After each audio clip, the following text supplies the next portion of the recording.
welcome to the Launch Lab podcast. My name is Kim, I'm the Launch Lab manager here, and today we have Martin Rich, who is an Associate Dean from Bayes Business School, who is also an expert in the information technology and learning systems management. So we're very excited to have him here today. Thank you so much. So I do have some questions around your background and expertise. The first question is around your career journey.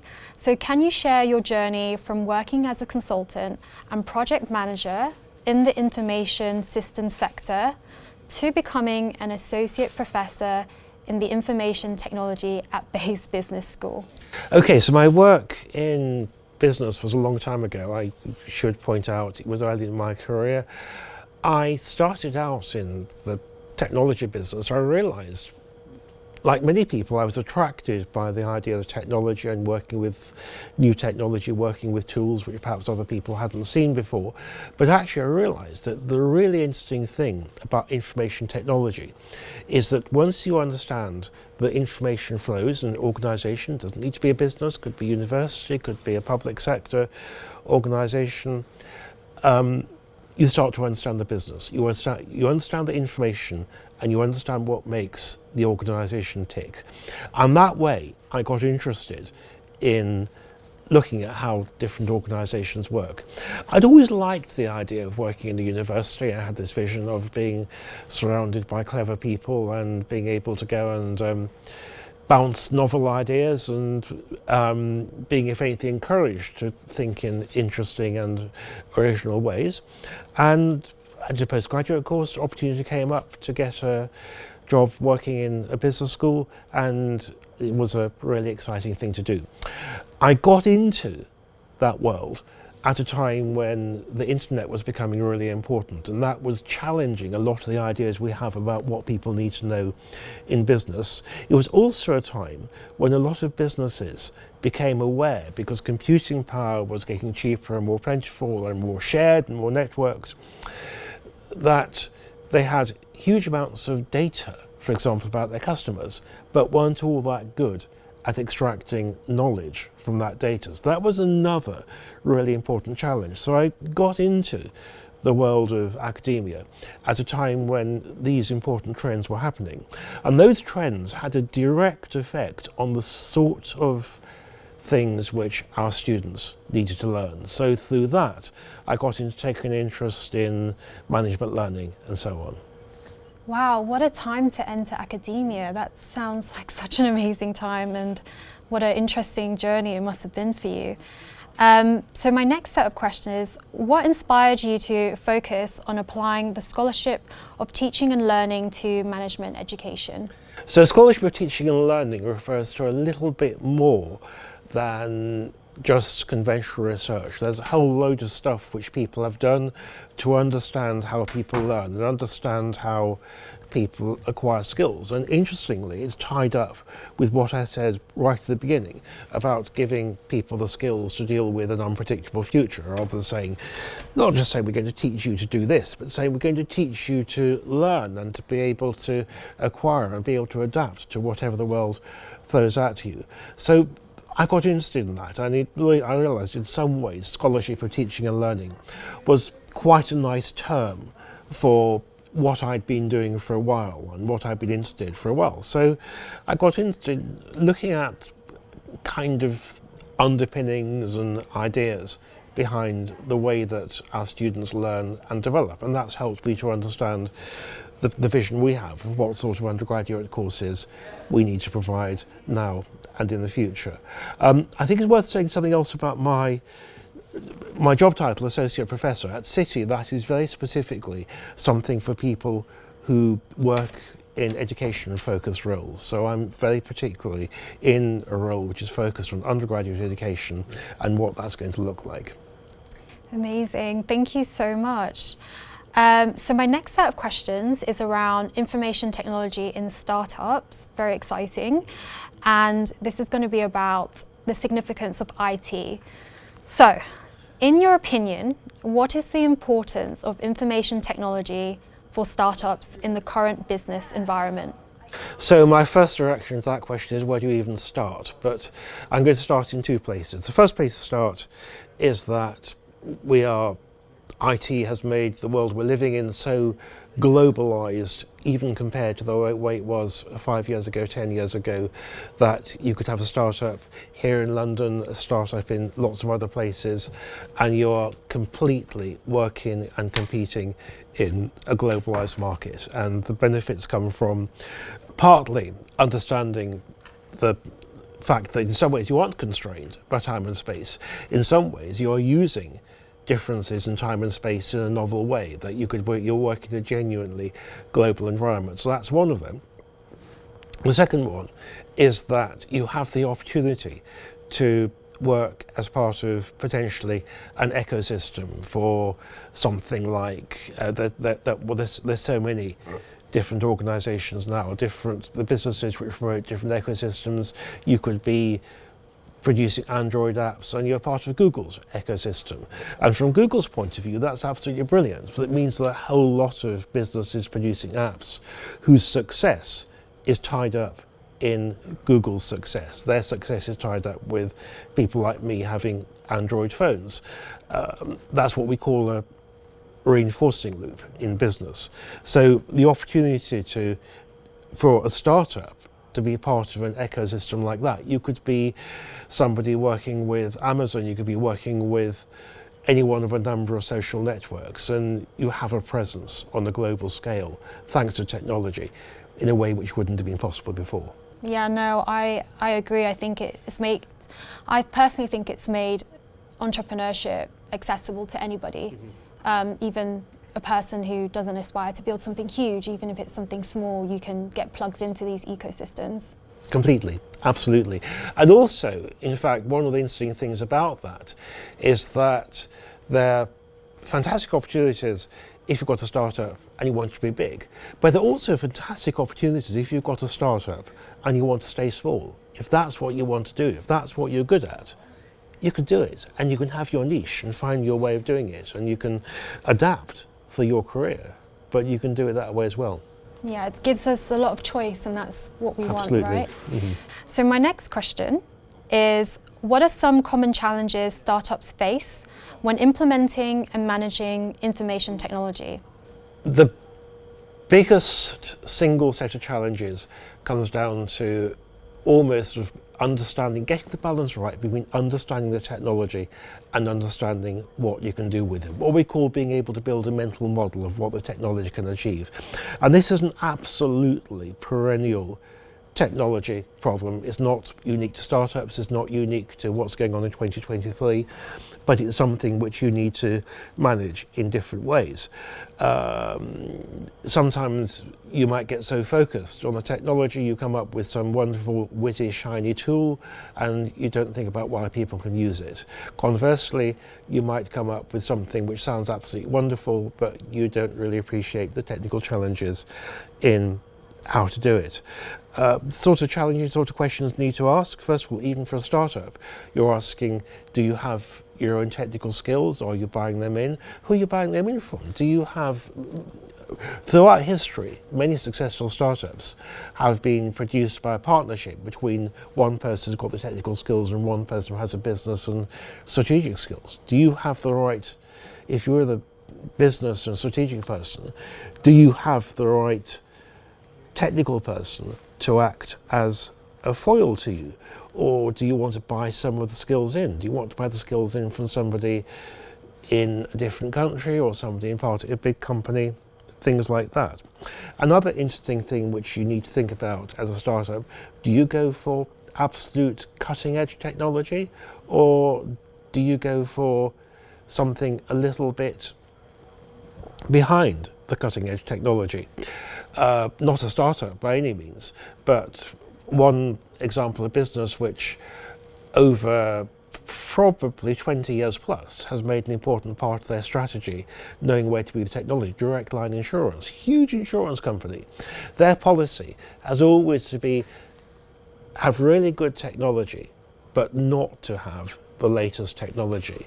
They're always a fast second mover, never a first mover in technology. That may be the thing you go for. Be aware of whether you're going to make some of your tools open source? Do you crowdsource things? Do you share them with people out in the public? Do you use something like GitHub, which is a repository for all sorts of software, to share ideas? Again, that links in with the idea of ecosystems. Are you trying to break into an established market or a new one? Interesting example of businesses which are, again, not startups, but fairly new, is that we're seeing a whole set of challenger banks, people like Monzo and Starling, breaking into the high street banking market in the UK, where they're players which have, people like Lloyds have been going for hundreds of years, and all of a sudden we've got challengers going in there. Are you going for that sort of market? Or are you building something completely new? Those are the sort of questions which I think startups need to ask. No, I love it. I think it makes sense. I think basing the business around using technology around the questions rather than making the technology the focus will help you decide, like you said, whether you should go for like high end or low end, but it all depends on the original questions that you're asking. Absolutely. Yeah. Yes. Technology doesn't solve everything unless you know what you're trying to solve. Amazing. So how do startups overcome these challenges relating to the common challenges faced with implementing information technology? So you said all these questions that need to be asked. So how do they go about asking these questions first? I would say absolutely you need to figure out what type of technology you're going to use. You need to understand exactly what your strengths are, not just individual strengths, but what your collective strengths are. I think something I'm going to return to a little bit later is don't assume that you know too much. So sometimes you need to be prepared to unlearn some of the assumptions that you have about the sector which you're operating in. So again, coming back to the example of the challenger banks, the Monzos and the Starlings, had to set aside some of the assumptions that they might have had about the banking sector before. So my next set of questions is around strategy and management, specifically around IT strategy. So can you discuss the role of a well-defined IT strategy in the success of startups? Okay, well, there's an argument which says there should be no such thing as an IT strategy. You should just have a strategy, especially a company which is very much based on technology. There was a very influential article 20 years ago in the Harvard Business Review by a man called Nick Carr, which was entitled, rather provocatively, IT Doesn't Matter. And to sit there in 2003 and say IT doesn't matter. But in fact, what Nick Carr was arguing is that IT, in some ways, had become a commodity. So you didn't plan for it as a separate thing. Now, as with many things, my response to that article would be to say it depends. It depends on the business, depends on the context, depends on how much is dependent on having certain technology. But I would say in many ways you don't need a distinct IT strategy. What you do need is a strategy which copes with the fact that technology may fundamentally change some of the assumptions that you have. And this is where I start talking about disruptive innovation. Disruptive innovation, very, very much overused term. I usually illustrate disruptive innovation by asking people whether they know anybody who's still got a Nokia phone. Nokia was huge in the phone market up until perhaps 15 years ago. And all of a sudden, they lost that position completely. And it's not going to be long before I'm not going to be able to use that example with students, because they won't even remember, undergraduate students won't even remember having Nokia phones when they were at kindergarten. But we're a little way off that yet. But the point about Nokia is not that they didn't have a strategy, it's not that they hadn't thought things through, not that they didn't know the market. The point about Nokia is that they had a perfect strategy which was absolutely right for the world as it was in about 2007. And then some different players came along and a different set of assumptions came along, and all of a sudden the strategy they had didn't work. So the biggest single thing I would say, if you look at a lot of the theories which are behind business strategy, not just the idea of disruptive innovation, but things like there's a concept called blue ocean strategy, which people talk about in the same way. A lot of those are about making sure that whatever your strategy is, you're able to change, you're able to pivot. And that might involve taking some people aside and say, let's develop something which is different, which is a bit speculative. We don't know whether it's going to work, but let's see if we're going to try this out. Let's try it out with a few people.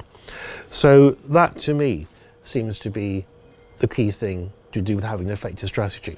Right now, one of the reasons that loads of people are talking about GPT and artificial intelligence tools or things like that is because those are tools which potentially could change a load of assumptions that we have around the way the world works, the way organisations work, the sort of business that you're in.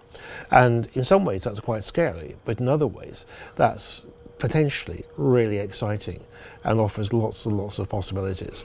So your strategy has to be one which accommodates the unexpected in some way or other. Love that, yeah. That was my second question, which is, what are some of the key components startups should consider when developing their IT strategy? So you said having a strategy that accommodates, yeah. So I'm going to say a couple more things about that because it relates to the way you manage things. But one of them is absolutely, you need to think about risk. You need to think about recognising both business risks and technical risks. You need to think, and possibly quite brutally, about how far ahead you can plan. There's a term called the span of foresight. There's, again, very far from being a startup, there's a wonderful cautionary tale on a very big scale, is that going back about 10 years, the BBC put huge amounts of money into building a thing called the Digital Media Initiative. And that project was run for a couple of years and it was cancelled. And the reason it was cancelled was because the project was initiated at a time when there were no widely available commercial tools which could do what the BBC needs to do, to store loads and loads, to archive loads and loads of video and things like that. By the time the project was anywhere near delivering anything, there were other tools available which could deliver that more cheaply and quickly and reliably. Nobody was to know when that project was initiated that it would become obsolete, but the people who ran it got into the state that they said, well, we're just going to deliver what we said without any thought as to whether it was useful anymore. That sort of thing happens on a shorter scale over and over again, that somebody comes in with an idea and by the time it comes to fruition, nobody actually needs it. So be aware that that sort of thing can happen. The flip side is, if that sounds negative, be aware of the new opportunities. Try out the things which don't necessarily work. I think something else to say, just in terms of don't lose sight of basic, competent project management issues. Don't deliver things until they've been tested. If something takes longer to develop than you thought it did, look at why. Don't just say the timescale goes out the window. Look at what the delay is. Can you catch up? If you don't catch up, what are the dependencies? Things like that. So those are all as important for startups as for anybody else. Amazing, thank you so much. That was really useful. Yeah, don't forget the basics. Good project management skills. Completely. So my next question is, you have experience as a project manager in the information systems sector. Mm-hmm. What advice would you give to startups managing IT projects effectively? So I've just mentioned a little bit about the basics of project management. I would say put everything on a Gantt chart. I would say don't forget your deadlines. I would say look at how things slip. But I would say be prepared to be... You know, I talked earlier about getting the balance right, and some of it is getting the balance between planning everything in detail and the balance between being able to adapt and change what you wanted. So if you go back 20, 25 years to before there were anything like the number of startups and ecosystems, project management with anything to do with technology was very much based on the kind of model where you say, okay, on the 4th of May, I'm going to start coding this piece of the system. I'm going to finish it by July, and then we're going to test it, and so on. And it didn't accommodate any kind of what we call agile approach, any ability to adapt. So I would say now, be prepared to adapt, but also that doesn't mean you just make things up as you go along.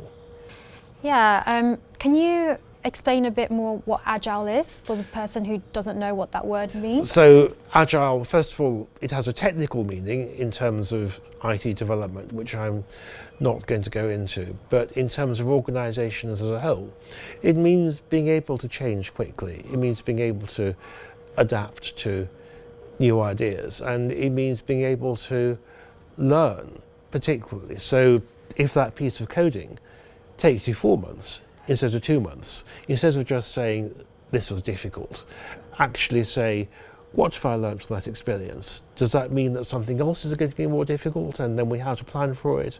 Or does it mean we need to do something in a different way? So it's taking that learning into account. Thank you. So let's move on. My next question is around opportunities and implementation, specifically around e-businesses. What opportunities does e-business present for startups? Okay, so what we understand by e-business is changing all the time. E-business, again, there's a dot-com boom around the start of the 21st century. At that time, e-business was all about people using web browsers and personal computers. Now, increasingly, e-business is about apps. It's about what you might do in a whole range of different devices. But in many ways, the opportunities are the same as the ones we got for using IT. There are a lot of novel things going on. Use of mobile payments of different sorts. We've had generations of different approaches to what payments might look like, and we're seeing, interestingly, the way that mobile payments are used varies between different countries. Something else which I was going to mention was things like micropayments in different countries.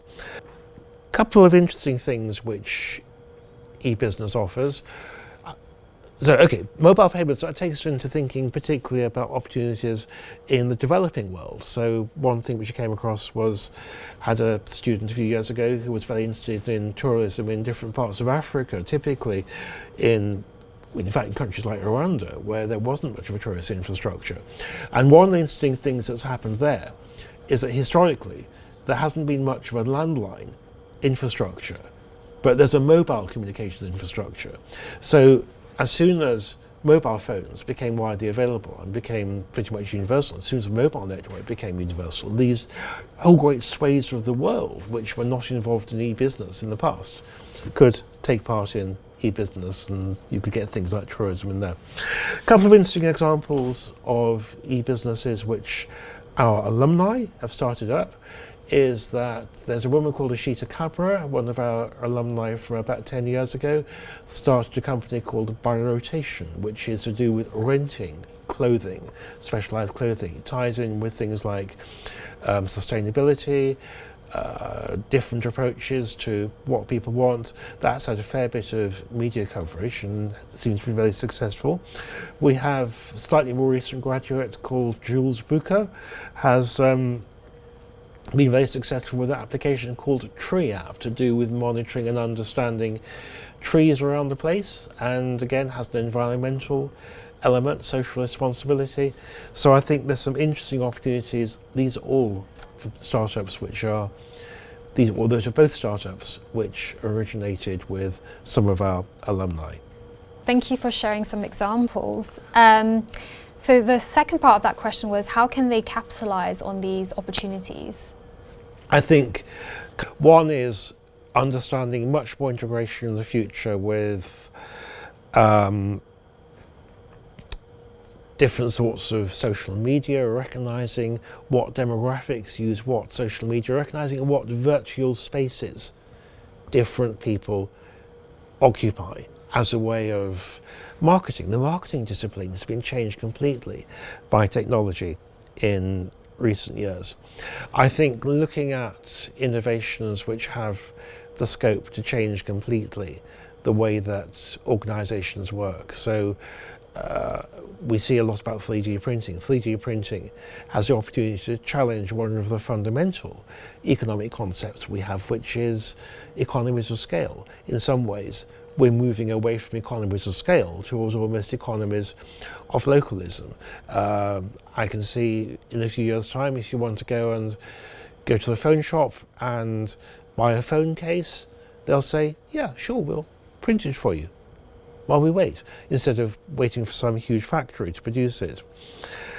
I think something else, coming back to the point about unpredictability, is that the pandemic has reminded us of the sheer extent to which the world can go in completely unpredictable directions, and the extent to which and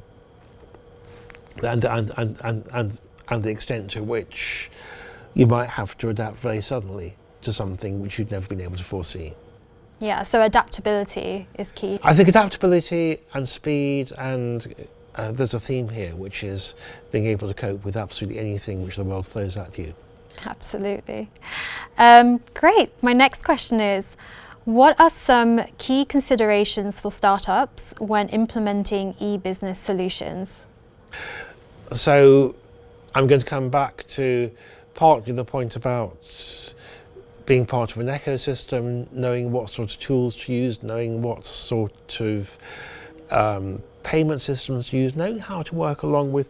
So working with somebody like Amazon, the reason that people use Amazon, whatever concerns are about, is Amazon is trusted. I will buy something even if it's fulfilled by a startup company, or buy something through Amazon, because I know if there's a security concern about Amazon, that's going to be big news immediately. Whereas if I were to deal directly with a startup I hadn't heard of, and something went wrong with them from a security point of view, I wouldn't necessarily know about it. So one thing is knowing what sort of trust network you want to be a part of. On payment systems, interesting idea, look at the success of payment companies like Stripe, which has been incredibly successful at providing very straightforward, very simple payment systems.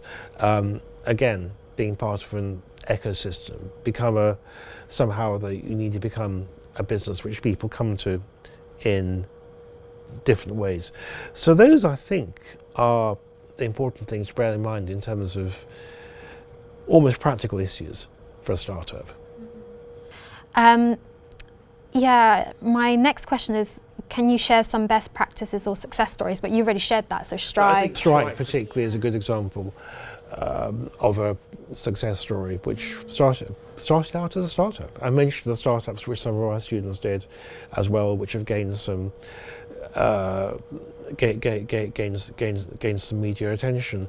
Another one, so both the ones I mentioned, Bilotation and the Tree application, were both students who ended up on the list of Forbes 30 under 30.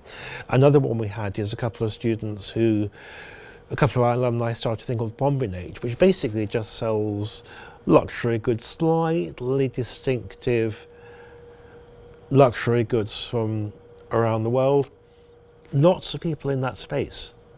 Look at that at first, you think that's not necessarily a differentiated product, but they've done it really, really well. They've done it in a way which their own personality shows through. So that's another, I would thought, is another example of good practice. Thank you so much for sharing. So the next set of questions around trends and future. What are some emerging trends in e-business that startups should be aware of, and how can they stay ahead of these trends? I think a couple of things are important. One is, I mentioned way back the fact that businesses were picking up loads and loads of data, and it's difficult to extract knowledge from them. And that continues to be true, but it's true in a slightly different way from the way it looked years ago.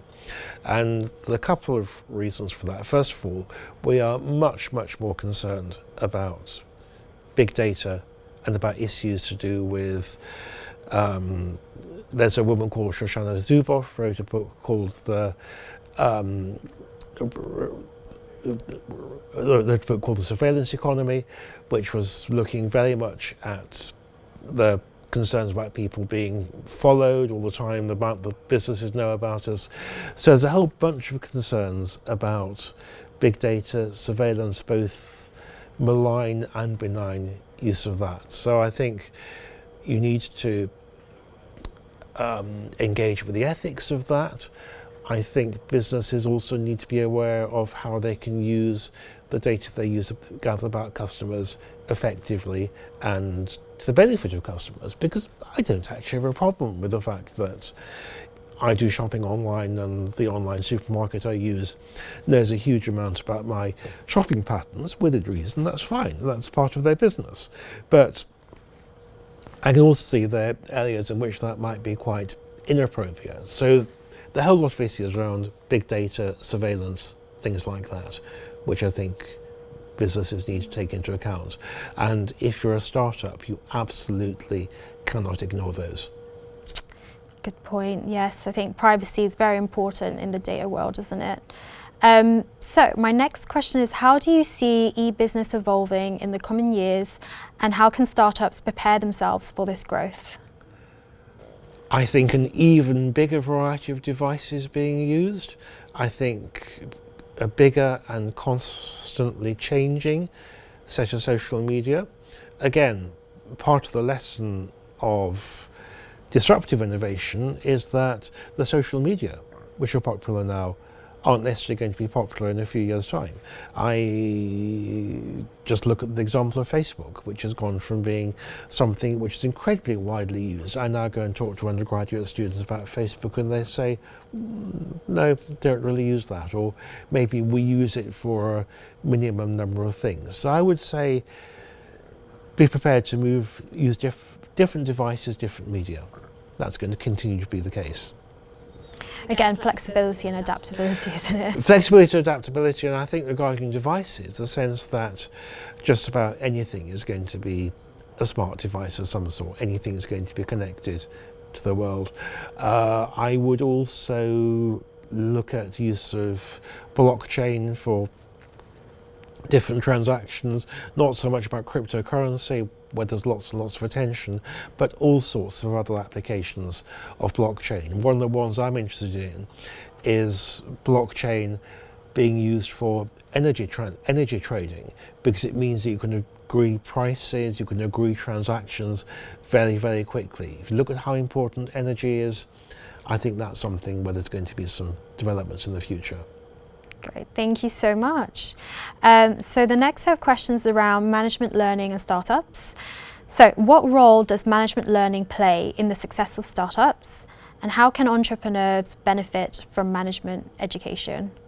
So I think all of this reinforces the importance, all the trends I've talked about, reinforce the fact that managers need to learn both practical skills and a lot of what we call thinking skills. It's sometimes called soft skills, which I think is a misnomer, but it's got to be both. So they need to develop skills such as critical thinking and numeracy, and one which we talk about a lot is just noticing, being aware of what's going on around, finding out the details of things, but also practical details, because you absolutely need to know how to read a balance sheet. You may not need to know how to code, but you need to know enough about how the chip in your phone works to be able to have some sense of what the phone's capabilities are.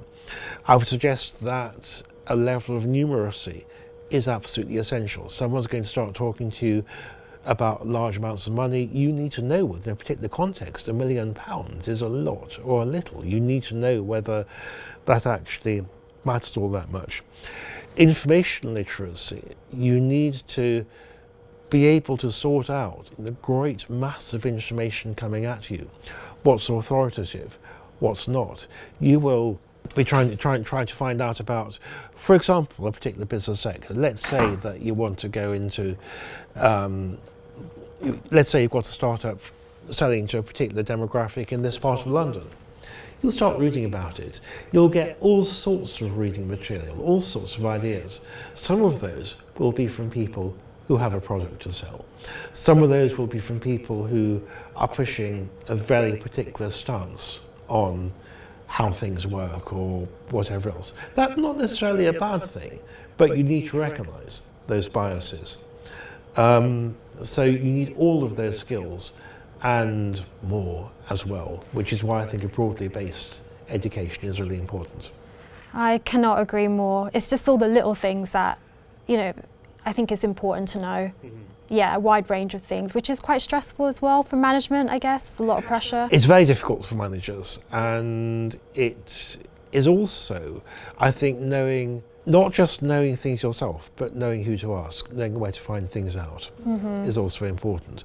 And that's played out a little bit in what I was talking about earlier on, with the fact that with technical skills, sometimes you need to know whether those should exist within your business, within your startup, or whether they're things which you'll get in with an associate, you'll find somebody else able to provide them. Thank you. So my next question is, it's a long one. You have always been an advocate for combining innovative and interactive methods of education with more traditional and formal methods. Can you share some examples of such methods that could be particularly beneficial for entrepreneurs and startups? Okay, so I'm going to share several examples. First one is a very simple one, that it's great to have lectures, but it's also always important to complement those with small group teaching, with discussions. So in fact, one of the most valuable things which I have done in recent years with students who are interested in entrepreneurship and interested in potentially innovative approaches is to sit down and say, here are 4 or 5 trigger questions, let's discuss them. And very often the most important ones are the ones which we still don't know the answer to. So I'm going to give one example is around the end of last year, we were looking at FTX. This was a cryptocurrency-based bank which failed spectacularly in about December of last year. We looked at that as a live case study. And I said to students, again, picking up the point about I don't know what the future is going to be like. I said to students, none of us knows exactly what happens. We all have some understanding of why banks fail in a conventional environment. None of us knows exactly what went wrong with this one because it's a live subject, but it's all the more interesting for engaging with that. A couple of other things we've done. I do get students to work on real active consultancy projects, so they learn consultancy skills, they go away, even if they're not going to be management consultants, they learn the basic problem solving skills, they learn how to reframe a problem, because very often you go to a client and the problem isn't actually what it looks like. We do a lot of work with mentoring, both in training students to act as mentors and also in getting professional mentors to work with students. And something which particularly interests me is getting students to engage with very often fictional case studies, because you can develop particular scenarios and then say to a student, how would you deal with this? What you would do with that? How would you do it in particular roles? And we've done a lot of work around that. Yeah, no, I think that makes a lot of sense to engage all those practical elements of case studies, consultancy, because that's real life problem solving, so makes sense. All right, so we're nearing the end. So some advice for startups. Easy for me to say so sitting here, but I would say if you've got an idea, pitch it, persevere, go for it. Don't be put off if the first few people say it'll never fly, but do think about why they say that. Think about the fact that technology is always changing. It's a hackneyed example, but Steve Jobs, way back in the 1980s, tried to sell a personal computer with nice graphics and mouse.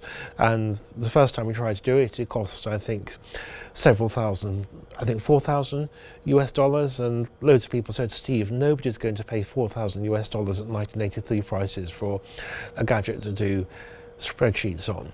And you said that's fine, but the way technology is developing is that memory is getting cheaper all the time. It's possible to do it. So a little bit later, he produced a much cheaper version of the same computer, and that way the first Macintosh was born. And nearly 40 years later, you see loads and loads and loads of people with Macintoshes. Flip side to that is sometimes if you've got a new idea, conventional market research won't work. Do find out whether people will take your idea, but and if you're trying to get funding, you will come across people who will expect to know you've thought about it. But just going out and sending questionnaires to people isn't necessarily going to work. Very often it'll be an idea which nobody's thought for, and they'll say, "Oh, would never go for that." So be aware of the limitations of conventional market research. And again, not suggesting that everybody who comes here is going to be the next Steve Jobs, but what if you unpick the story with the expensive laptops in the 1980s, what happened was ultimately he managed to hit the market at the right time. Lots of people in business schools will talk to you about first mover advantage. I'm not convinced that first mover advantage is always a thing. I think the key is often to move at the right time. And actually a lot of the entrepreneurial success is not just Apple. If you look at Amazon again, they got into the online book selling market. They weren't the first, but they got into the market at the right time to be able to benefit from the technology which was around. Thank you. And one very last question. Could you recommend some resources or communities that entrepreneurs and startups can join to enhance their knowledge and skills around information technology and management? I would just say, where we're sitting now, City has its own startup resources. Come to City Launch Lab. I know that you need to do a certain amount to get involved, but I would do that. A couple of other things I would suggest doing. Try and find a mentor. Find somebody with experience before who can help you and give you that experience and give you some guidance, and somebody who you know well enough to be comfortable for them to go and sit down and say, hey, this isn't necessarily a good idea, or maybe you should do that. But somebody to steer you rather than saying, no, this is a thing to do. Look for, obviously, if you're starting again looking for sources of funding, yes, look at venture capitalists, talk to your bank. Even they will have resources for that. Look potentially for business angels. Look for people offering funding who've got an interest in your particular area. And look for, there are all sorts of online communities, look for meetups, things like that. There are all sorts of communities with people who are interested in particular areas. Find out what virtual spaces other startups work in and see who you want to work with. So thank you so much for listening to us today. Thank you, Martin, for being here. Please remember to subscribe if you want to listen to more experts from both Bayes Business School and the Launch Lab itself. Thank you so much for listening.